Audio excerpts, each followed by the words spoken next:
Hey guys, welcome back to the Bearded Bonsai YouTube channel. Today we're going to be potting up this 1 gallon Japanese maple from this standard nursery pot into a cloth grow pot. The reason I'm using cloth is this tree will be taken, potted into the cloth pot, and then planted into the ground for several reasons. One of them is when I leave this house, all of my trees are coming with me. So when they're in cloth grow pots, I can pop them right out of the ground whenever it is we move, load them up, and be on our way. Second reason, you might ask yourself, like, why not just take this pot and plant it right in the ground? And the reason for that is that this hard plastic, when the roots hit the edge of that pot, they just start curling around, and if it's left in there long enough, it'll become root bound, and it's just not good for the tree. It's not the best health for the tree. So with the cloth grow pots, it actually kind of allows the roots to go through them a little bit, but not to the degree that, like, when you pot them up, it's going to damage them or hurt them to any extent. But it keeps the roots from hitting edge and wrapping around. It kind of lets them grow out freely like they would naturally in the ground. So that's the reason we're doing that. I'm making this video primarily for the reasons of I've had a couple of you guys reach out and ask me to make this video to show how I do it, what I do. So here we are. It's actually really simple. It's going to be fairly quick. So the first thing we're going to do is take a look at this tree and pop it out of this pot and check out the roots and see what size of pot we need to pot up to. So this is the 1 gallon Germain's gyration. We're going to pull it out of the pot gently, take a look at the roots, turn it around. So you can see this one isn't super root bound. On this side here, it's a little bit root bound. So we're going to go ahead and put this in a 1 gallon cloth pot, which is a little bit bigger than this 1 gallon standard nursery pot. That'll give it a little bit of room to grow and fill out the next year or two. Okay, now that we know what size pot we want to put this in, here we have it. It's just a cloth grow pot. It has 2 little handles on it, which are nice. And then the only other thing we need is our soil. So Japanese maples love good drainage and have to have good drainage. So the mix we're using today is, you can see how it's super loose. It is pine bark nuggets mixed with just real finely shredded bark, and I think maybe a little bit of peat. So what I did for this was just go to like any big box store and get yourself a bag of pine bark nuggets, as small as you can get. Smaller the better.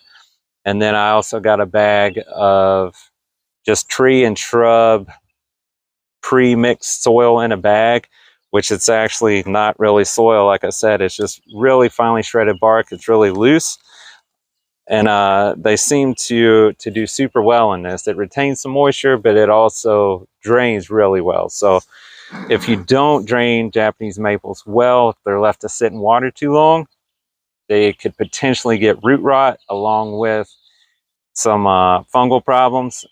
So you obviously don't want any of that. So that's why you use a nice loose mix. So to start out, like I said, it's really simple. Slide that over. We're just going to take some of this dirt, get a nice layer in the bottom of our bag here, not too deep, but a little bit. And so we're going to pop this guy out. And now there's also a pretty big debate when you up pot a tree. So you just take it out of the pot and pop it in, fill in some dirt, and you're done. Some people seem to be okay with that. I think the general consensus, the most popular choice, and the choice that I make as well, is to just very gently break up this root ball a little bit to kind of free the roots. The reason I personally believe in that is because I've seen trees where people just take them out and up pot them, and like, even years later, like, it's plain to see that's exactly what they did, and the root ball tends to stay like confined, and we don't want that. We want the roots kind of branching out. So we're going to just gently, and like gently is the key word.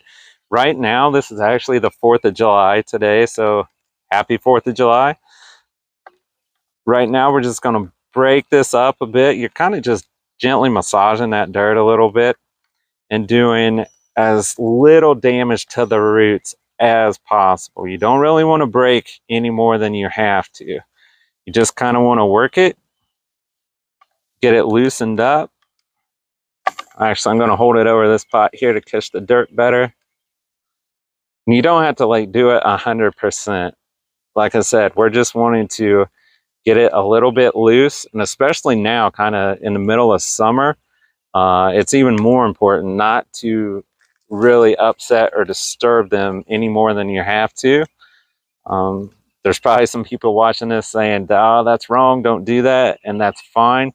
There's more than one way to do this, but from my experience, this seems to work pretty well. So as you can see, that's all I'm going to do.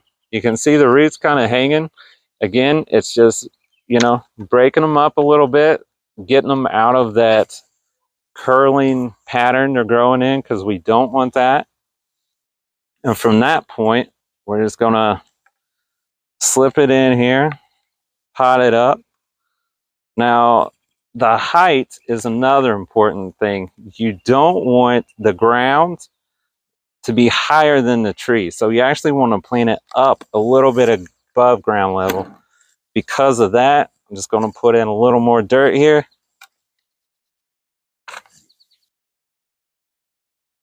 See how this looks. Yeah, I think that's actually pretty good. That's going to work out well. So we're going to leave it there. And then we're just going to go around and fill in these gaps.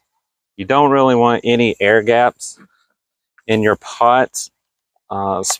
Roots need oxygen, but not open air gaps.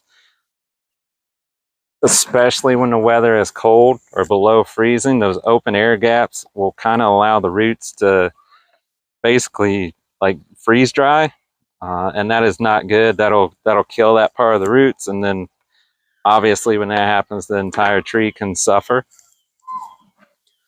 But you're just going to gently kind of work the soil down into the sides. You don't want to like cram it, because again, you could damage the roots.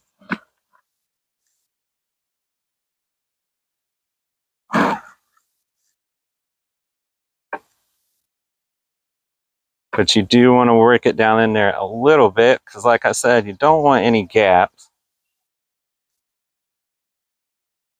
But you just don't want to overly pack it in there. And then what I like to do personally is kind of, after I have it in there, go around and feel and just see if you have any, like you'll be able to feel if like there's a big open cavity.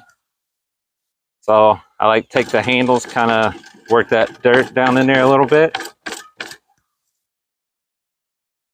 And feel, I'll kind of show you right here, there's a little open space. So I'm just going to open that bag a little, work that dirt down. You can use a chopstick or pretty much anything you want if you need to kind of like poke it down in there and get the dirt to work down. Most of the time, working with pots this small, I don't find that you really need that.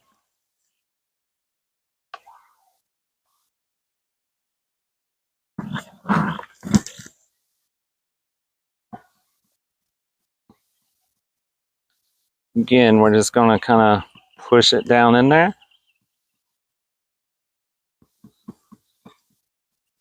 And that one, that feels pretty good. Maybe just a little more here. Work it down in there. Yeah, I think we're good. So there you go. This one's potted up. Has these nice handles on it. And these bags also allow water to go through the bag. So it's not like the bag is just sitting there holding the water when it rains or you water it. It actually goes through the bag. So that's another nice feature of these pots as well. So when I plant this in the ground, again, this part of the pot will kind of be just above the ground level. These handles, I'll just kind of put down, slide it down the hole, mulch around it, and you'll never know it's in a pot. So there you go. That's all there is to it. It's a pretty simple process. And those of you that have asked, here you go. Those of you that didn't, hopefully you learned a little something, or at least were able to kill 10 minutes watching this video. So again, as always, thank you for your time. Thank you for watching. Like, subscribe, turn on your notifications, all that good stuff. I'll try to keep the videos coming, and see you soon. Thank you.